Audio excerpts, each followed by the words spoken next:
Hello and welcome back to Coffee with the C-Suite. My name is Medium Surovic and today I have our COO Will Ainsley back in the chair to have a coffee with me. A Diet Coke, back with the Diet Coke. Now, Will, thank you for coming back. Well, I didn't traumatise you the first time, so you returned. It's not your first rodeo, so you know that we do a recommendation of the week. Yes. What is your recommendation this week? This one is different. So, my recommendation actually came from our MD. It's a TV recommendation because, you know, kids are back at school. Yeah. Slow Horses on Apple TV. I very much enjoyed. It's one of those classic sort of British spy things. But what I really like is they're not afraid to kill off main characters. And I love that kind of jeopardy in a show. Really? You like that kind of plot twist? Yeah, exactly. Yeah. Oh. It's better to know that that there is some jeopardy actually in those dangerous situations. Oh, excellent. What was it called again? Slow Horses. I was about to repeat and go, Spy Horses? No, but that could also be a cool show. Okay, so today I wanted to talk about cybersecurity and privacy, which is a very interesting topic at the moment. Australia is experiencing a critical skills shortage at the moment in the cybersecurity sector. And if the end of 22 was anything to go by with the Optus and Medibank data breaches, things are looking pretty dire. And we also had, I'm not sure whether people are aware, but there was also a Queensland University of Technology was targeted a couple of weeks ago. So not everything makes it to the news, but it's not something that is likely to change overnight without a lot of work and a lot of revision. So I guess I want to know, first of all, why. What do we know about why this is happening? Look, I think there's lots of reasons. I think it's obviously huge in the news. It's happening more and more, like you've said. I think the technology is improving to make it easier to do. Mm-hmm. But also there's this critical skill shortage, absolutely, so that people cannot be as protected as perhaps they'd like to be. And I think there's hundreds and hundreds of cybersecurity vacancies out there. The cost to businesses are real. Mm-hmm. And I think from a skills shortage position that there's a whole raft of reasons, but looking at things like we stopped immigration into this country, which had a dire impact on an already problematic pool of resources. I think there aren't people that are simply studying it, so everyone's looking for the same candidate. Everyone wants that person with 5 years' experience, but the market just isn't there. Yeah, and that's a huge problem. Yeah, and I think it was now. Do forgive me if I pronounce it wrong because I keep thinking Pokemon, but it's Ponemon, I think. They estimate that one attack can cost a company up to $5 million. So it is something that really needs. I mean, I'm not saying organisations aren't taking it seriously, but I think perhaps it's we've gotten to this place of, oh God, that we've got it now, a shortage. And I think one thing that we learned as well is that 95% of cybersecurity breaches are due to human error. Yeah. So a lot of people, when they think cybersecurity breaches, systems aren't in place, but it does really come down to the people and the skills and I guess the people that you're employing in these roles.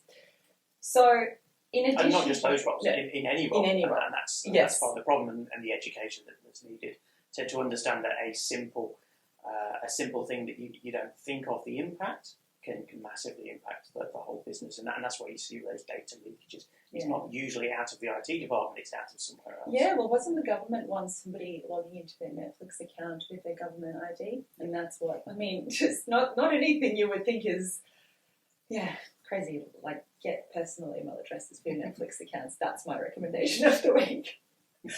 So in addition to the obvious reason being the skills shortage and the increase in demand, what are some other reasons to consider? So reasons that there is... Yes. Yeah, instead of the increase in demand, what are some other reasons we have a skills shortage? So okay. Yeah, I think it was lack of diversity was one of the key ones we talked about. Yeah, okay. So, there is a real skills shortage, and I think it goes back to, yes, we're looking for those people with experience. there isn't a lot of diversity in the workforce, and that might come back down to originally, 5-10 years ago, was that a job of choice? And it's obviously escalated a lot over time. And I think to some extent the skill shortage is representative of the fact that actually people are taking it seriously. So that's a good thing. Yes. But it also makes it harder to go and fill those vacancies. And we are seeing more and more people, and certainly clients that I'm talking to, that they're forced to drop those expectations of what they're looking for. And I think that's a really important message is, okay, you can't find that person with 5 years experience. What can you find?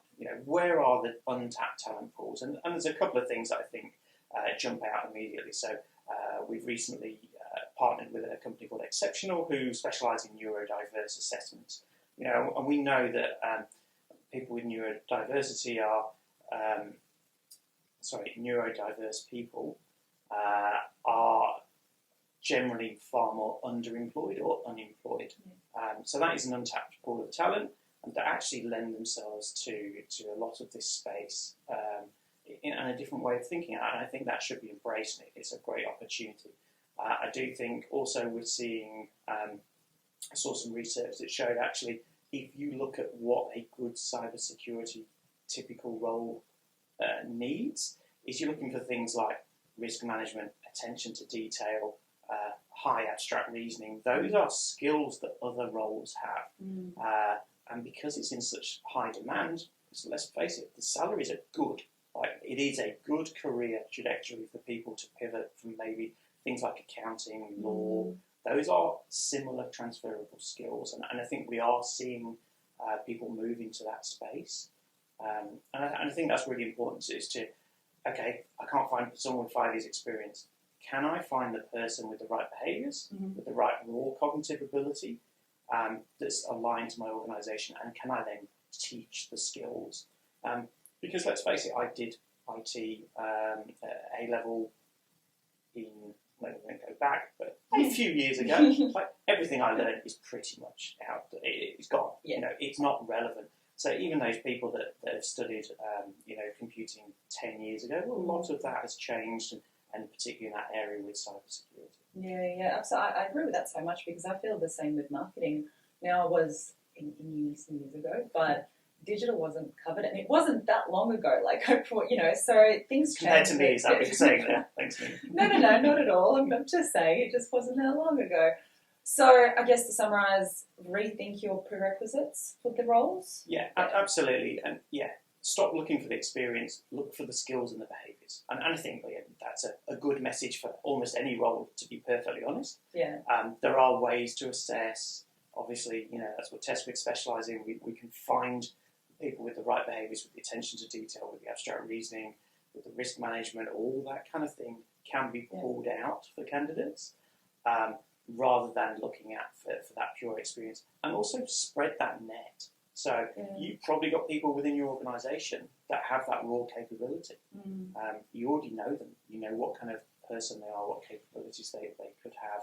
Think about that transition. And I think you've just got to change your mindset on what you're looking for. Because even when immigration is eased, there isn't a sudden flood. No. This isn't just an Australian-based problem. This is a worldwide problem. Yeah, well, there's a global shortage of 3.5 million people. That doesn't just fill up overnight. And I think the gap is only expected to get wider. So some things are going to have to change in the approach to. And it's probably long-term planning. It's not. You can't go and fill 100 vacancies right now. And I know, I think there's been some stories. I think NAB did it in particular. I know Coles were doing it. They were recruiting sort of more entry level, but hundreds and hundreds of people at the time to train up. And then you've got the issue of, great, I've now trained this person up, but the salaries are horrendous or crazy. From a candidate perspective, great, I've now got 3 years experience in cybersecurity. Thanks, goodbye. So I think that's also a really important message, that you've got to keep filling your funnel, but you've also got to put it down and stop people escaping from the organisation after you've invested and trained. Yeah, absolutely.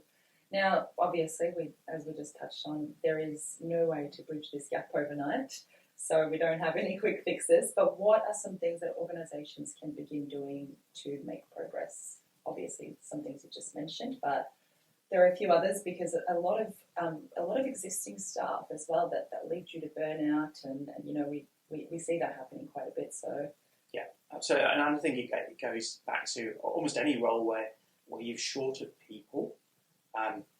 What happens is you inevitably have to lean more heavily on the people you've got, and so you suffer the burnout. And maybe there are stats say that lots of people are leaving the industry, all looking for those fresh roles, because they're expected to do a job of 3 people, because they haven't managed to fill the pipeline. So I think it's a real risk for organisations that it's not just the recruitment, it's focusing all the way through to manage workloads, manage expectations, look at that care of your people, making sure that people are going on holiday and taking the time out, that you're actually listening and getting that feedback. I think developmentally there's a lot of work that organisations can do to help retain their staff. Yeah, absolutely. So I think even just there are quite a number of things that have come out. It's look at untapped communities, look at expanding that talent pool, make sure you're looking after existing staff, and also looking at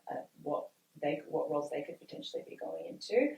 And rethink your role prerequisites. It's time to not rely on the things we knew 10 years ago, but I think that in those 3 things are really key things that can begin to make a change sooner rather than later. Yeah, and in all honesty, recruiting. I think we had a slight technical difficulty there, but we were out there. We're at the end. Are you sure we weren't hacked? Oh, now that's something to think about. They heard us talking about ways to stop. They're like, no, we want to be able to invade. We were done. So I think if I will check the footage after, but if we weren't really done with the summary, I'll make sure it flashes up on screen right now. And if we were, thank you so much for joining me, Will. I'll make sure that doesn't happen next time. And thank you all for tuning in. Thanks, everyone.